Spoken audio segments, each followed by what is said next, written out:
मुझे लगता है वो पढ़ रही होगी। मैं बताती हूँ उसे जाके। नुसरत बुला लाएगी उसे अभी। अम्मी कैसी हैं तुम्हारी और बाबा? खैर, मैं ये नहीं कह सकता कि वो बहुत अच्छे हैं। मेरे बाबा ने बैरून मुल्क रहने का फैसला किया है और मेरी अम्मी भी अक्सर नफ्सियाती इलाज की वजह से अस्पताल में रहती हैं, इसलिए हमारी मुलाकात बहुत कम होती है। बेटा, मुझे वाकई बहुत अफसोस है। पता नहीं ये सब कुछ कैसे हुआ। इतने साल बाद तुम्हारे वालिदैन अचानक कैसे तलाक को पहुंच गए। शादीशुदा रहते हुए भी वो एक फैमिली नहीं बन सके थे। बेटा, ऐसे मत कहो। कोई तो मसला था जिसे वो दोनों हल नहीं कर सके। मेरी अम्मी का वाहिद मसला अपनी जिंदगी जीना था। हमेशा मुझे और मेरे बाबा को अपनी राह में रुकावट समझती थी। मैंने उन दोनों के हर झगड़े में यह सुना है।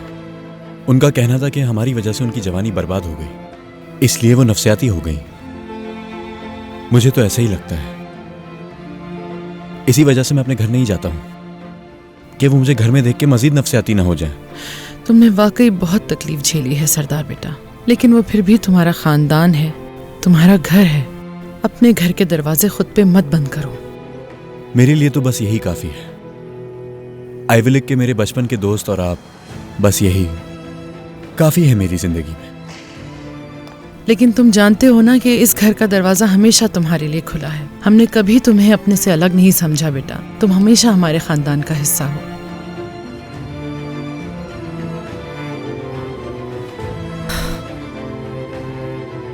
बिल्कुल, हमारा दरवाजा हमेशा सबके लिए खुला रहता है। यहाँ पे सबको बहुत प्यार मिलता है।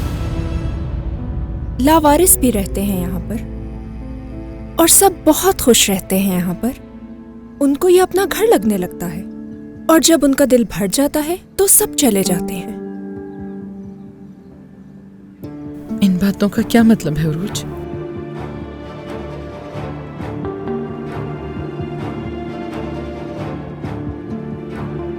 मसूद चला गया ना, उसके बारे में बात कर रही थी। वो भी तो हमें छोड़कर चला गया ना। उसके जाने से हम कितना परेशान थे। और उसके बाद दरिया। वो दरिया तो पढ़ाई के लिए गई है। उसकी जैसे ही पढ़ाई मुकम्मल होगी तो वापस आ जाएगी वो।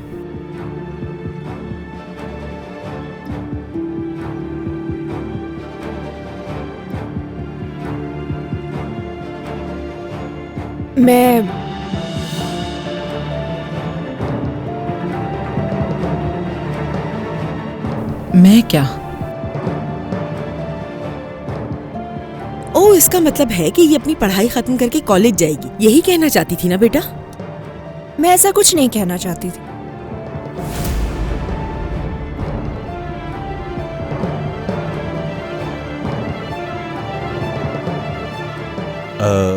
उरूज, मैंने तुम्हें एक किताब दी थी ना, याद है तुम्हें? क्या तुम मुझे वो वापस दे सकती हो? कौन सी किताब सरदार? वो जो मैंने आखिर में दी थी, बुविचिक।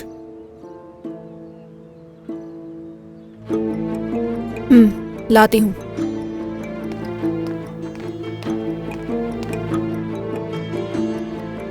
नुसरत, ये ऐसे क्यों कर रही है? क्या हुआ है?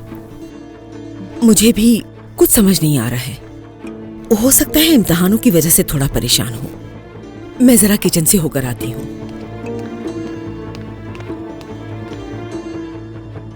मैम, अगर आप बुरा ना माने तो किताब लेकर मैं चलता हूँ। ठीक है सरदार बेटा, बहुत शुक्रिया तुम्हारा यहाँ आने के लिए। जल्द से एहतियात हो जाए आप। शुक्रिया।